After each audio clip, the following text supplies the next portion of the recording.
गोजोन फुंबिलि दा दिनै जोङो बिटिआर गभर्नमेन्टनि बानजायनायाव जे आथिखालाव आइएसपिएल फुटबल गेलेनाय जे हाबाफारि लादों दा बेजों लोब्बा लाखिनानैनो आरो बोथोरा खोब खाब जानाय एबा मिलायनायखाय जोङो गोबाव समै दिन्दां जानानै थानाय केडिसिनि लांगोनायाव जे बिन'द ब्रह्म एबा बिन'द दाब्लानि जे मुसुखा बे मुसुखाखौ दिनै जोङो बेखेवनायनि मोनसे सुजुगखौ मोन्दों आरो बिनिखायनो जोङो बिटिआरनि चिफ मानाव गेदेर प्रमद बर' सारनि आखाइजों दिनैनि बे एसे आगोलसो दिनैनि बे गोथार फुंबिलियाव जोङो बिथांनि मुसुखाखौ बेखेवनाय जाहैबाय। आइएसपिएल गेलेनाया दिनैहाय बेखेवजागोन आरो बियो बिटिआर आरो मेघालयनि गार' हिल्सनि गेजेराव गार' काउन्सिलनि गेजेराव बे गेलेनाया जागोन आरो बे गेलेनाया खोब मोजाङै जागोन आरो जोंनिया दासिम लाहार फाहारा जाजोब्बाय आरो बिनिखायनो नोंथांमोननि गेजेरजों आङो बेलासिनि हाबाफारियावबो साफ्रोमबो रायजो राजाखौ लैहोर लैहोर फैनानै बाहागो लाफैनो थाखाय बे सुजुगावनो आं खावलायनाय जाहैबाय।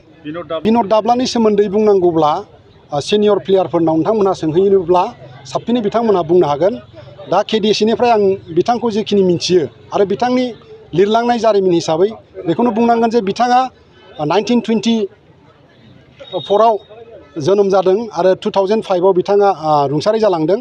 नाथाय बिथाङा रुंसारि जालांनाय समसिमाव गोबांथार माने फुटबलाव बर'फोरनि थाखाय बिहोमा होलांदों आरो बिथाङा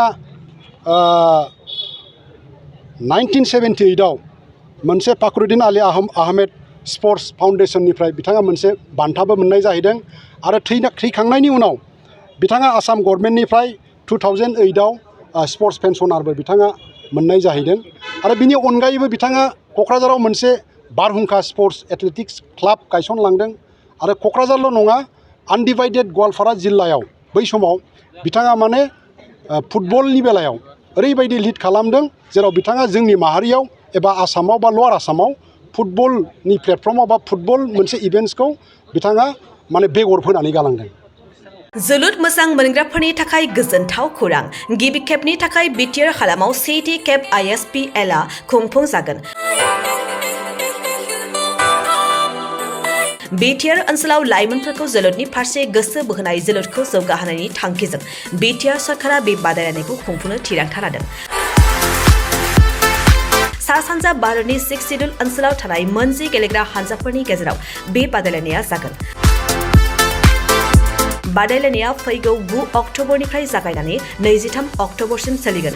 अदालगुरिनि डिमाकुसि स्टेडियामनिफ्राय बादायलायनायखौ जागायजेनगोन। बेबायदिनो बे जोलुर बादायलायनाया बिटिआरनि मोनब्रै जिल्लायाव खुंफुंजागोन आरो जोबथा बादायलायनाया क'क्राझार जिल्लानि सिङाव थानाय थिथागुरिनि साइसाक सेन्टाराव खुंफुंजागोन। बादायलायनायाव देरहासार जानाया ट्रफिजों लोगोसे 3 लाख रां, सेथि रानार्स आपआ ट्रफिजों लोगोसे 2 लाख रां आरो थामथि रानार्स आपआ ट्रफिजों लोगोसे 1 लाख रां मोनफुंनो हागोन। बादायलायनायाव 6 सिडुल ओनसोलाव थानाय मोनजि काउन्सिलफोरनिफ्राय बाहागो लाफैगोन। फारि बायदियै Tripura tribal areas autonomous council, Khasi hills district autonomous council, Jaintia hill district autonomous council, Garo' hills district autonomous council, Lai autonomous council, Mara autonomous district council, Chakma district autonomous council, Karbi Anglong autonomous council, Dimasa Hasao autonomous council, Bodoland territorial region. बेखायनो सा सानजा भारतनि जोलुर गेलेनायखौ मोजां मोनगिरि रायजो राजाफ्रा थिखानाय खालार आरो जायगायाव लैहोर लैहोर